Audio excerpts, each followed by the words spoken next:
मागील 15 दिवसांपासून परिमंडळात सुरू असलेल्या संततधार पावसात आलेले अनेक तांत्रिक दोष दूर करत या काळात सुरळीत वीज पुरवठा करून सामान्यांचे जीवन सुकर करण्याचे काम महावितरणाकडून करण्यात आले आहे। वीज ही अत्यावश्यक सेवा आहे। शिवाय विजेवर पाणी, चक्की तसेच दळणवळणाच्या अनेक बाबी अवलंबून असल्याने या काळात वीज पुरवठा सुरळीत करण्यासाठी मुख्य अभियंता ज्ञानेश कुलकर्णी यांच्या निर्देशानुसार अमरावती आणि यवतमाळ जिल्ह्यात वीज यंत्रणा सज्ज करण्यात आली आहे।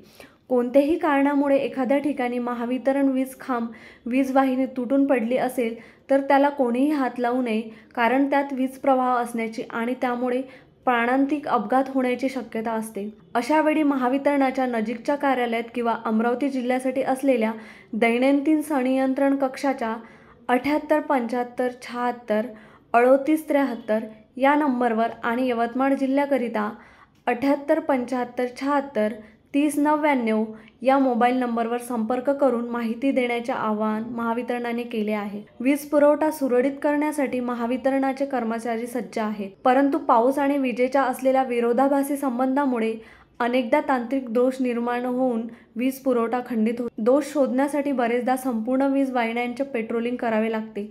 त्यानंतर दोष निवारण्यासाठी थोडा कालावधी लागत असल्याने वीज पुरवठा खंडित झाल्यानंतर काही काळ वीज ग्राहकांनी संयम बाळगावा असे आवाहन महावितरणाने केले आहे।